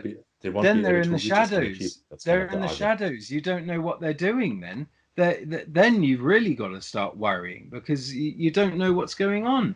If Okay, you so the leave, argument behind deplatforming is essentially that you don't care about the people themselves. You essentially assume, okay, they are stuck in their ideology. They are probably not going to change their minds. So we are going to try to have them not reach as many people as they usually would. So that's kind of the idea behind deplatforming, that, okay, those people will exist no matter what. Let's but try to decrease their range of influence. yeah, I know, but that's not fair. They're not deplatforming extreme leftists. I mean, would you find that just if your favorite people that just got removed from every single platform, just Personally, I think you it's a never heard very from? personally I think it's a very complicated issue, because obviously, personally, I would You would, hope that everyone can just do their thing and spread their ideas out there, no matter how extreme, how, I don't know, racist, how whatever it is. yeah, of course. But the issue They is have to. that there are certain ideas that just that don't need internal logic to be appealing to people. And those sorts of ideas are what's dangerous, because you can't make arguments against them, because Yeah, they rely on some abstract idea of common sense and feeling to appeal to people. You have that in some aspects in the radical left and on the radical right. And those sorts of ideas, if you want to fight them, deplatforming is really all you can do. no, it's not. No. What else can you do? Have you heard of the expression "sunlight is the best disinfectant"? You mean like the idea that you drag the ideas out there, argue against them, and show how bad they actually are? Yes, yes, But and that's it the idea. But that's the issue, when the ideas don't rely on logic, when they rely on some like abstract appeal to emotion. Like, for that example, what are you that's going what to? left-wing politics is all about. It's all about appealing to people's emotions. Well, not for But me, not for a lot of other leftists. um, but no, I'll just give you an example. Is that like in this country, I don't know, it's probably 10 years ago now, we had a fascist, very far right political party that was gaining some real traction, some real steam, um, called the BNP, British National Party, and they did have actual Nazis in there, and it was nasty stuff. And they were growing in popularity because they were sort of doing what those sorts of people do, is they sort of try and rationalize unrational unrational horrible points of view, and if you get an effective communicator, that they can pull the wool over people's eyes if they're feeling a certain way, if they're feeling like their town's overrun with immigrants, or for example, or whatever it might be. Anyway, this person, there was a big hoo-ha because we have, like most countries have, like a political like debate show. Ours is called Question Time on the BBC, and there was massive controversy when the BBC allowed the leader of this party, he was called Nick Griffin, to come on the show, and people were saying, you can't let him on there, he's a white supremacist. He's horrible. He's evil incarnate. You can't allow him on the show. And the BBC stood their ground despite getting thousands of complaints and all this stuff. And do you know what? He went one hour show, political show, was enough to bring down the BNP. He was made to look like a fucking idiot on national television, and it literally disbanded. It brought the party to an end. He's a nobody now, and the party doesn't exist. It's gone. Well, Now, that's how it should optimally work, right? But yes. the issue is, I have a similar story. In Germany, we had a similar party 90 years ago. Yes, he did. Yes, and we didn't try to silence them. We thought, hey, things will just work out. If we argue against them, if we prove how their points are wrong, if we just Yeah, you improve didn't our have own the sides. powerful medium of television and yeah, whose name won't be mentioned, ability to knock out propaganda was unbelievable, and so it was a very different time. But people are still doing it. People are still propagandizing a lot. On the They left as are. well, of course. They But like the are. idea is that it still works. It's still, yeah, because they, like you said, they're propagandizing on the left, and they're just relying on people being lazy and not doing the research for themselves. Because But the most people internet, are, and that's the issue. no, that is the issue. Yeah, yeah, no, you're right. But of course, we've learnt from history, and we'd never allow one of those, a chap like that, or a Well, gal, the more like the that. more the more people agree with their views, the harder it will be to stop them once it's too late. But don't you see, from my point of view, this left-wing ideology and the Well, I power they have already over the media is exactly how scared I am. For me, it is as if fucking Stalin is coming back. Honestly, yeah, no, this I is how I see what you feel. I'm mean. Yes, terrified yes. because they have this grip over the zeitgeist, over the media, over culture. It's a cultural thing. And that is why I'm so concerned, because I'm just as terrified as anyone would be of a Hitler type character gaining ground, and that, or rather, not even that, that ideology gaining ground again and becoming acceptable, would be terrifying to people, and that's a large percentage of the Western world are feeling that way right now. They're thinking, shit, there are people that are literally advocating for communism that's responsible for 100 million deaths, that ruins there are people that feel that way, that people are literally, that they're winning the culture war, and that we're going to be led down this path towards socialism and communism, and we're all going to end up paupers in concentration camps. I'm not joking. That is how people feel. So this is what the left needs to understand, and they need to express more clearly that this is not the case. But they're not making any effort, enough effort to do that, in my opinion. What do you think? I definitely agree that we have a huge image problem, and that it's not only an image problem, but that there are people who are legitimate problems and who are engaging in the sort of behavior you really wouldn't want society to. The kind of behavior you just really wouldn't want to see in a Yeah, healthy they're society. talking about murdering conservatives. Oh They're yeah, like, don't get me started on that. yeah, no, already there's real hatred and vitriol towards someone who just has a different point of view. It's a no, it is scary for someone like me, because I'm not a far right person. I'm not a far left person. I am a bang in the center, to And be no, I fair. completely understand you. Like your train of thought is okay. And I Now it's don't like conservatives, but when will the extremism, whether it's border on the left get or the right. closer to me? And at the moment, we're in real danger of it from the left, not from the right, regardless of what the media tells you. Where's the danger on the left? Like, I see where you're coming from, but the far left doesn't have a lot of power outside of academia. It's the liberals who are currently in most media, in most entertainment, in the Yeah, government. but that's actually where the real power is. Yes, but Um, liberals isn't the far left. You can uh, be a radical liberal and not be for socialism, communism, not be for complete equality on social grounds. but in my opinion, it's a it's a gateway, isn't it? Well, it's about the same as the relationship between conservatives and, I don't know, Well, fascists. put it this way: our media over here were talking about the Labour Party's our recent election policies that involved you know, taking over private and businesses such as mine, or 20% of them at least, nationalizing all sorts of things, like hardcore, like really hard, like Marxist style stuff.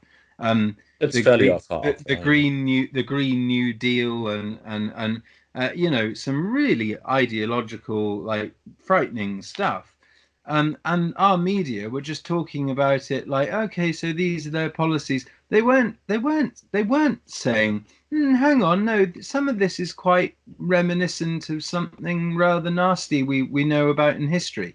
No, they weren't saying that, and at the time I was saying, why aren't you bloody saying anything? Like, hang on, those policies fail. They failed in history over and over again. Say that. Somebody in the media say that. Not one did. They just said, oh, well, these are Jeremy Corbyn's policies, the Labour Party's policies. And that's what I mean. They're complicit in this. And so it's very possible. It's very possible that if you get, because it's not just the politicians that are running for office, it's the people behind them, the very ideologically driven people. So, you know, Bernie's camp, that guy that's been caught on tape saying that conservatives should be put in gulags, and you know, Oh yeah, that guy is. yeah. I mean, we are both socialists, but he's definitely the kind of socialist I personally wouldn't want to identify with. Like the authoritarian kind that kind of wants to lead our society down a path that. So you're because I think a lot of them are kind of angry at the system, fuck the system type people, jealous of. Well, I understand it. I don't like the system as well, but yeah, you must make a difference between the system and the people within it. Like, you can change the system without fucking sending people off to a gulag. Of course you can. But what I'm saying is with everything, things tend to be a bit of a slippery slope, don't they? So they start off as democratic socialism, and then they go, "Oh, we're just going to do this," and then you know what I mean. The thing is, it can be a slippery slope in two different directions. You can go down the terrible route, which has been tried in the past, hasn't worked, will lead to catastrophe. But you can also go down the other route, the anarchist route, the route that people have been theorizing just as long as the authoritarian route. Because like there's the difference with anarchy though is it doesn't harm anybody. The concept of anarchy is it doesn't harm anybody. It's actually what I think socialists should do. Yeah, right. Me as well. It's just organize themselves on an island and just democratically agree on everything, provide their own goods, and you know, just agree on everything, and just not have a government. I'm I think that is probably the best alternative to capitalism there is genuine anarchism. I mean, there's a misconception that anarchy is like you know, smashing everything up and anti-government. No, like real anarchy philosophy is just that, isn't it? It's about self-organization. It's about a flatly organized society based around things like cooperation and mutual aid. Yeah. Yet now imagine like that's why I mean if you start like with the moderate left or like very milquetoast socialism like Bernie Sanders, you don't have, if you radicalize further, you don't have to go down the authoritarian road. You can radicalize into the other direction. You don't have to. Doesn't harm anyone. You don't have to, but what I'm saying is that the people around you, the influential people around you, could very well lead you and are more likely to lead you in a more extreme direction than the other. Because that's just a fact. You know, on the left, the activist base are the most extreme, and a lot of the huge parts of the left actually are anarchists. I mean, the entire like, do you know what the logo, like the entire flag of Antifa is? The union between communism and anarchism. That's the idea. Anarchism is deeply ingrained in the entire leftist movement. I didn't know that. You've educated me. Again, just quickly, again going back, just as I said with your idea of social, because I've thought long and hard about anarchy, because as I said, I despise government. I think it should be tiny. But of course, with a self-arranged society. Basically, America was what was an anarchistic society. They were a self. They organized themselves. They agreed on various principles, and then they grew into what they are now. That's what I'm saying. Everything eventually gets to where we are now. It's human nature. So if you had anarchy and it started off and you had What people if with we their aren't at the different end roles, yet? you had a thing, and then you suddenly said, "Hang on, like we need to transport our goods that we've farmed from place to place, and we need to and we need boats as well to fish, and then we need to decide like who can fish what spot, and then how are we going to decide does that? Hang on, should we all agree, get people to like say I can decide that, and then should we agree to elect that person and vote on it? And you've got politics, and then you develop a government, because then you need another guy to arrange something else, and you need another guy, and it's like, hang on, we've now uh, Why does it need we, to be individual guys? Why can't it be? Why can't that decision be made by the collective? um because in theory, and in the beginning, in America at the beginning, it was very representative democracy. It was made, the decisions were made by the collective. It was very much states' rights. The state legislature, all this big federal thing, that didn't happen. You barely heard from the president. The president had a very small role in the beginning at America. It was But the all power done. structure was there. And It so was done. No, as long as there is a power structure, there's a possibility of it increasing its power.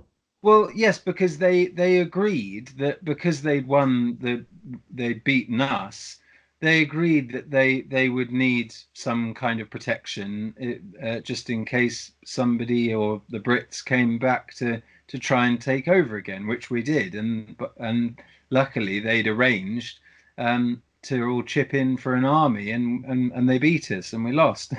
So it was pretty wise of them to do that. You see what I mean? It Yeah, eventually. that's kind of the sad thing about anarchism. It doesn't really work that well when the other societies around you aren't anarchist. Absolutely. Do you know what? Communism works beautifully with about 10 people, or even less. It's called a family. But that's the problem. Is when somebody, a few miles down the road wants to come and nick your crops, or your apples, or your whatever you're growing to survive. You say yes to the first person that walks past, and then another, and then suddenly 100 people turn up, and then you're like, okay, fuck off, and then you have a fight, and yeah. So this is what I'm getting at: is all these systems that it's evolution. It's a lovely idea. It's a lovely idea, but in principle, history has told us that none of these things actually work, and we're at the point we're at for good reason, because we've tried everything else. But how do you know that we are at the end stage? How do you know that we aren't just at another point that will eventually move on I to something else? I didn't say we're at the end stage at all. I said we're at the stage we're at now. Okay. No, I'm the tech revolution is going to change everything completely. It's the next stage of human evolution, which is another thing I'm going to cover on my channel a lot more. I mean, yeah, Um, that would be legitimately interesting because it's uh, like something, like politically speaking, it's something both sides generally oh, are it looking will forward. abolish it will abolish the need for governments totally. I mean, it'll have a ridiculous IQ that would just laugh at the sausage factory of a government. It'll have the power to just cure all these things that lefties bang on about, like climate change. There's already in health and medicine, the advances that have been made are staggering. I mean, there's definitely going to be a cure for cancer in the next 10, 20 years, without doubt. There's going to be a cure for everything. There's already in China, oh God, they're doing some really dodgy things there as well. But there's lots of people saying we're not even going to have sex to reproduce very soon, because it's all going to be done in vitro, because that way you can pick the healthiest, highest IQ, most perfect version of child that you were potentially going to have. And that technology is already here, and oh my God, the future I'm excited for it. The future is unimaginable, because our puny brains can't imagine what is going to be achievable. It really is exciting. I mean, space travel, all of this, it's all going to happen in our lifetimes. It's fucking so exciting. It's unbelievable. It's great how much the rate of progress has increased over the Yeah, times. unbelievable. So poverty is close to being abolished anyway. That's the other thing. Capitalism is, Wolf says that it's not capitalism that raised. It's the hard-working. What does he say? I mean, of course, capitalism is responsible for lifting people out of poverty. I mean, it's absurd. Do you know why the minimum wage exists? It was socialists and communists and Marxists who have fought for that. Yeah, of course. So I'm just saying it's not necessarily a capitalist achievement. It's partially because there have been conservative governments that have raised it. I mean, it doesn't matter who came up with it.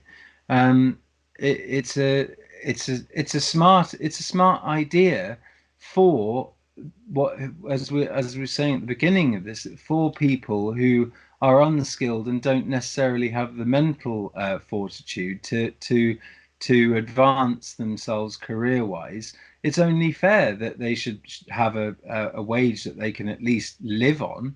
I don't think, again, there's anyone of any political ideology that would disagree with that. There are a lot of conservatives, especially in America, who are very much against like social services and that sort of stuff. I don't really. Yes, that's the reason why they are pushing so hard against it. I mean, just look at the healthcare system. The healthcare system in America is utterly broken.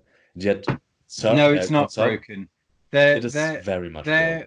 They are number one in terms of medical innovation. I mean, yeah, but they're so advanced because of their private system, and it's not broken. People can't afford healthcare there. The healthcare there is more expensive because of Obamacare, because of mandated Obamacare that you can't even buy insurance across state lines still. But it has always been the case. It hasn't been as expensive as it is now. That was a massive fuck up by Obama, because it was a half measure. I mean, hey, I won't defend Obama, but no, the reason I agree with the righties there that moving to socialized medicine over there is because it is such a big country, that as I mentioned, one of the biggest industries that props up their economy, tertiary industries being finance, of course insurance is a big part of the finance sector. And if you wiped out, which it would do basically, I mean, some of them are saying you could have an option to do both, but we've got that in the UK, and that doesn't work. 4% of the population have private health. It works fairly well in Germany. Like, we also have two options, and it's not optimal, but it works. Yeah, it works, but you don't have a massive healthcare insurance industry. Like their healthcare insurance industry is a massive part of their GDP. I mean, you wouldn't believe, and that's the Conservatives' argument for it. It's not That and the fact that the quality of care would go down, and that I'm afraid I have to agree with, because I've worked in the NHS. I've been treated by the NHS, and yes, it's amazing, and we treasure it because also we pay a lot for it in our taxes. And we treasure it because it is awesome being able to always go to a doctor or a hospital and not have to pay a bill at the end. But come on, I mean, certainly in the UK, I don't know what it's like in Germany. It is struggling. It is bursting at the seams. The waiting list. There are people dying on wait. I mean, it is not, but it is far from ideal. And if you did that in a country the size of America, it would just turn it to shit.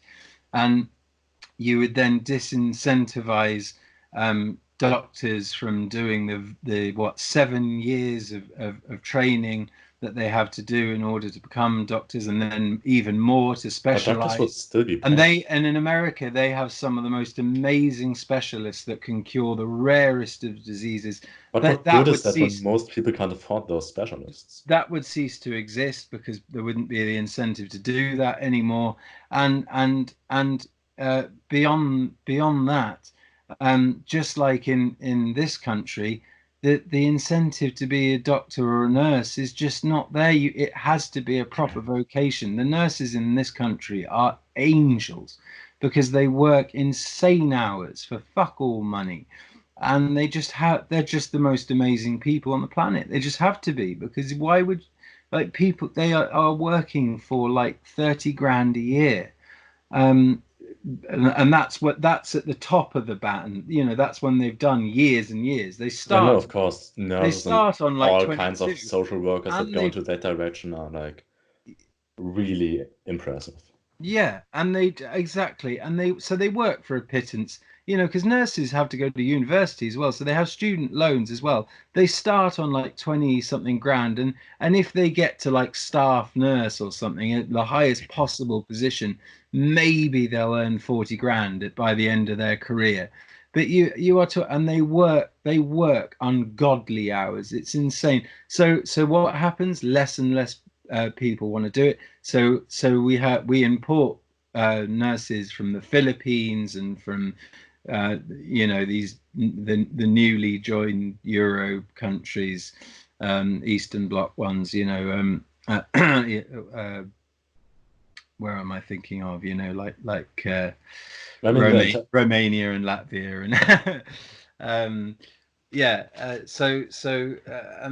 and that's what we're having to do. Which is, again, going back to what you were saying at the start, is like essentially exploiting people for cheap labor, and that's government mandated. yeah, because if you put the government in charge of corporations, it's just another hierarchy. Exactly my point. So don't nationalize healthcare. Don't do it. If you've got a system, work on improving it. Don't bloody let the government take over. Well, the thing with Over, government and healthcare is, I'm generally in favor of it because like there is another certain factor when you put private corporations in charge of it. There's just as less legislation and generally regulation, like you see in the US, where like normal things like medication just cost more for some reason. Because to. it's profit driven. But do you know what Yes, that does? exactly. It raises standards. It makes makes the healthcare brilliant. People who have good health insurance What policy. good is brilliant healthcare when most people can't afford it? Well, actually, most people can, and most people get it through their employer. That is a left-wing talking point. It's actually not true. Most people can, and yes, it's extortionate for young people who don't want it because they're young and healthy, but they're forced, government mandated now because of Obamacare, to buy insurance that they can't afford. It's crippling, and they can't use because the deductibles or yeah, right. Deductibles are just such a terrible concept. Yeah, but that's insurance. It has it has. You don't have that in other countries. Yeah, you do. Where? Well, what's I mean, it's called excess over here. I mean, what happens with your car insurance if you make a claim? Okay, that kind of insurance, sure, but I mean in terms of healthcare, Yeah, all insurance has excess or deductible, whatever the word is. not healthcare. All insurance works like that. Of course, because it's managing risk. It's managing risk. If you're heavily obese and likely to be in and out of hospital, or you already have some kind of condition, or versus it's risk management. That's what insurance is. It's risk versus and that's how they make their money.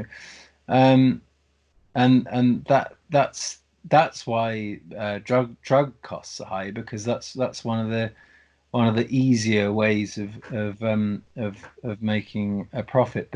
But yes, it does drive up standards, and the point I made, which is probably the most important one, is people travel from all over the world to go to see American specialists, who can deal with the rarest of diseases and abnormalities, because no other country has specialists like America, because they have such an advanced healthcare All right, system, I feel like the entire, and to I feel like the destroy that would main be difference between us right now is if people can actually afford that healthcare. So if you have like some information, I would just leave it there. And if you have like some information on that, can you just link that to me after we have done here, so yeah, that I can just read into it? absolutely, yeah, Okay, great. yeah. I think with that they should tweak it. They should get rid of the mandate. So they should allow people to choose whether they want to buy healthcare or not. And don't forget, also in the States, as I said at the beginning, or before we started recording, if the emergency room is free. They don't give you a bill if you get in an ambulance, and aftercare, yes, you need insurance, but if you need an ambulance and stuff, that you don't get a bill then. That's paid for by the state. I mean, they're not total barbarians. Not total. Anyway, that is off topic, isn't it? A bit. A little bit. Doesn't matter. It's good chat. Yeah. Um, anyway, well, we did Antifa and left. We've done that. We'll move on from that, because we've been going We've for kind of touched it. and media bias and marriage with entertainment generally. Yeah, we've done that. I don't want to go that other point. I'm not going to get into that now, actually. Which one? The thing about how Hollywood is now doing this very woke thing of remaking movies and casting people just because of their ethnicity, or it's for diversity hires, basically. And that's also going on at Google, that whole James Damore incident. But I think that, because that would possibly be a long one, but I might skip that for now. All right. And we were going to skip that next one as well, weren't we? Which one? you know, Proud Boys. Oh, okay, yeah. Yeah. Okay, what about the so we've covered, obviously, universities becoming very left wing. What do you think about them? We've kind of covered the And maybe a censorship quick thing. thing about universities in particular. Yeah, universities in I particular, don't. and the protesting, the rioting and protesting, and the shutting down of right-wing speakers. Okay, I don't have a massive issue with society as a whole moving towards the left. What I do have, I mean, of course I wouldn't. I mean, I want society to become more left-wing. I would still want there to be good discourse, but the further left we go into my particular direction of what I consider left, of course, the more I would be in favor of. Universities, however, in my opinion, should be like literally just free marketplace of ideas. I know it's kind of a meme for leftists at this point because certain right-wingers just keep saying it without actually meaning something. But I personally just believe any kind of idea should be present in university.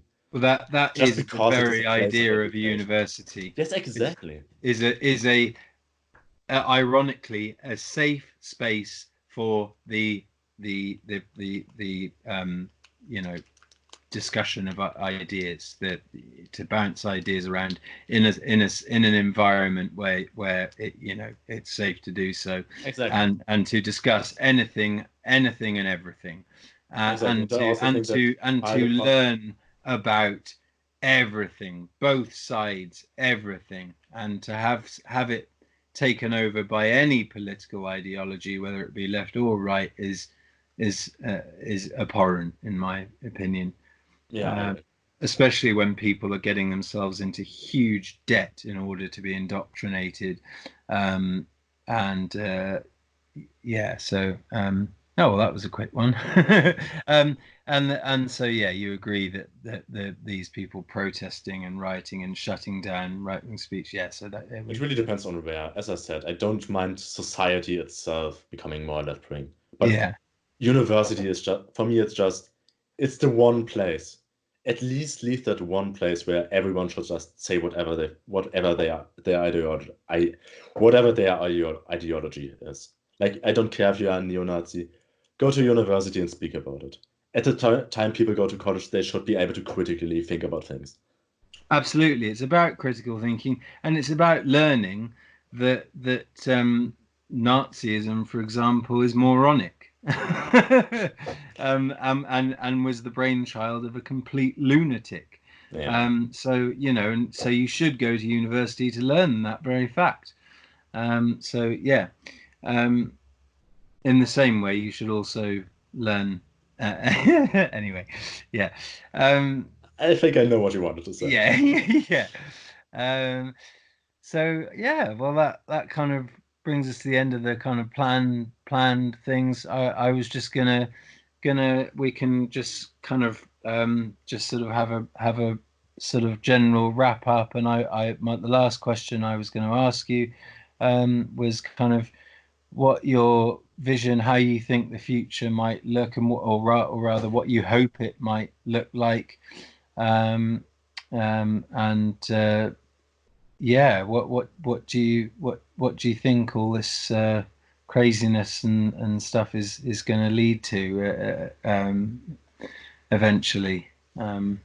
Okay, so I personally hope that society as a whole will both move more to the left and become more reasonable. So I both want the left to become more popular and to kind of stop doing these certain specific things that most people have problems with for good reason. And so yeah, for example, I really hope that Bernie Sanders wins the presidency in America, because that would like really set a strong example for, well, America is like one of the biggest countries, because one of the most important countries on this world. And so if America could move towards a reasonable kind of leftism, I believe that that would be incredibly beneficial for my broader ideology. Okay. Why Bernie? For me, he's a little bit too far left. He's also a bit too wishy-washy on the issues. He's a bit of a weak man. Weak.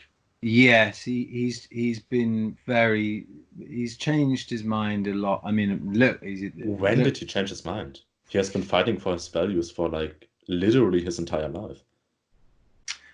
I can't think of that I've, you know, obviously I've been watching a few things that bring up lots. I think there's one thing he changed his mind on, which is gun rig. I think he used to support the idea that gun manufacturers shouldn't be sued for some specific kind of stuff, and he went back on that. But most of his broader ideas are very much China solid. and trade as well. It was that he was on par with Trump in 2016, with quite a few immigration. as well. 2016, he said we shouldn't have open borders. No, that's ridiculous. And now he's saying he's all for it. Yeah, no, that's another example.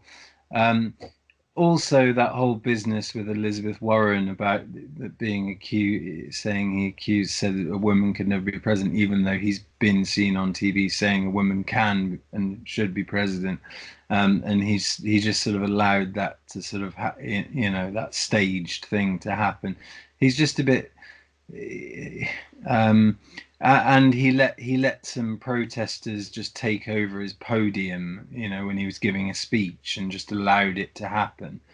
And it's like, well, come on. It's like, if you want to be president of the free world, as they say over there, but of a massive superpower, you kind of should be able to say to two people, hang on, guys, this is my speech, another time, yeah? So you're talking more about like the performative strength. Yeah, just strength of character, basically. Well, he has a lot of character. He's also quite an old guy. He's a bit of a hypocrite on climate change. He flies around in private jets because they're convenient, in his own words. Well, of course they're convenient when you can afford them. I don't believe that like doing something like that is really hypocritical. I mean, I don't, because I think climate change is one of the most nasty schemes of the elite that's going on at the moment. But that is definitely for another time. Yeah. But yes, because I believe in climate change. Obviously, the climate change is. The climate change movement, as it were, and why they're so anti-nuclear when we've made technological advances in nuclear fission that would make nuclear power stations so safe that. So essentially, you agree with that there is man-made climate change, but you don't agree with the ways people are going about it. I think there's man-made climate change. I don't think it's going to have the drastic effects that they claim. I think the notion that CO2 is somehow harmful when it's the gas of life that makes plants and everything grow, which then produces oxygen. That's not how it works. Like the entire idea is that CO2, like any gas, is kind of doing it's the greenhouse effect essentially. The more of these kinds of gases you have in the atmosphere, the easier it will be for sunlight to get trapped in our atmosphere, and the longer it will stay in there, the longer it will heat up the earth, and so on. Oh, but anyway, I've got extraordinary amounts of research on this. I mean, they were talking about global cooling not that long ago. I mean, basically, if there's an opportunity to make money and tell people the world's going to end unless you do this and do that, it's a very good way of controlling people and getting them to spend money on things they don't need, basically. But that's my main thing, is why the aversion to nuclear power, which is the most efficient, non-polluting, cheap form of energy. Why are they so averse to it? Why? They don't. I mean, the accidents are so rare these days, and now the advances in nuclear fission now, it would just. You wouldn't get accidents. It would be the safest form of producing energy and the cheapest. And why is the movement so anti-nuclear? No one can answer that question. And the answer is because they want you to spend all this money on wind and solar and make all these other changes.